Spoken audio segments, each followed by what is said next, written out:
Hey guys, in this video, I'm going to show you how to pasteurize eggs. For holiday baking, many recipes such as eggnog and the Tom and Jerry batter that I'm about to film making requires that the eggs are pasteurized for safety. Many people don't pasteurize them, but if you have reasons such as a compromised immune system, it's always a good idea. Or farm fresh eggs are another reason. Pasteurization allows you to use an egg in the way you would a raw egg, but it's had everything killed off.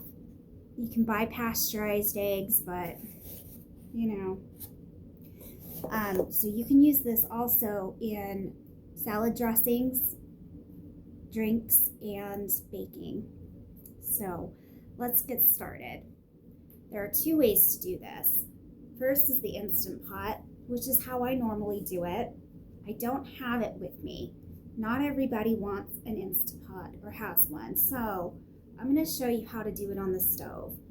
It sounds intimidating. It did to me at first, but it's pretty easy.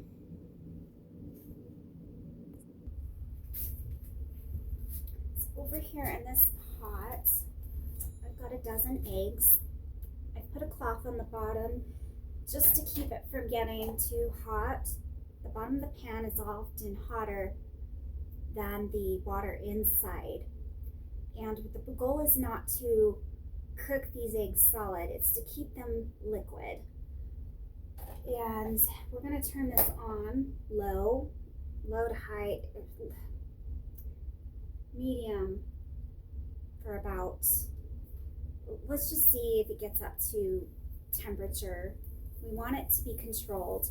We're going to cook these at 140 degrees for 3 to 5 minutes. Once it reaches temperature, we're going to immediately cool. These will require monitoring and control to ensure that they don't go over. If it goes over, at that point, you risk cooking the egg solidly. So the water will take a few minutes to boil, and you will probably want a thermometer of this sort.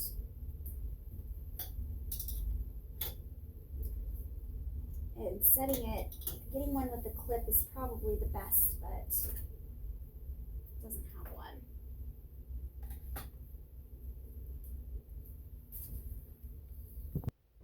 This is coming up to temperature pretty quickly.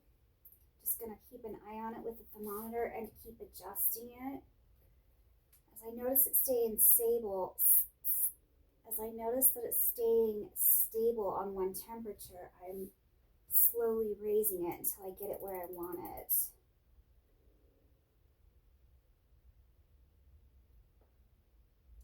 Right now it's just over 130 degrees. In addition to the cloth preventing it from sitting on the heat, I do not want to risk these eggs cracking at all. So, there's that. I'll be back with you once it's to temperature. So I was reading on this again, and you can go up to 150 degrees. And if it's over 150, that's the point that it starts to cook the egg. I knew that there was a temperature variation, and it's been a few years since I've made these. So I'm actually going to go up to 150 just because I prefer to keep it safe. I do have Crohn's, and I want to make sure that the eggs stay as safe as possible for me. Let's turn this down.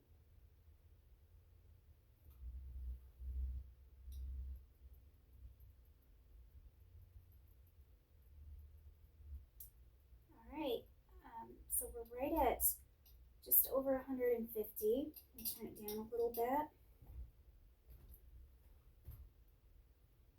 Don't want to cook these.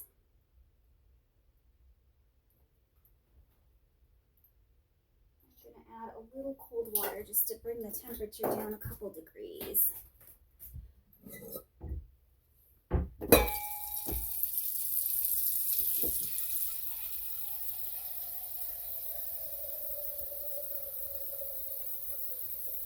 And you want to do this for 3 to 5 minutes. It's going to be the longer time for me. Check the temperature. Perfect. We're right at 150, so it's 4:41. I'm gonna pause this and come back in 5 minutes at 4:46. Well, the eggs are pasteurized. You're gonna notice that this pan doesn't really bubble much when you bring it to temperature.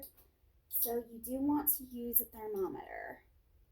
That's going to be the most accurate way to tell whether or not you are at the correct temperature. Pretty clear. So now we are going to put cold water over these to stop the cooking, and it needs to set for about 5 minutes. It's better to have ice, but I don't have any.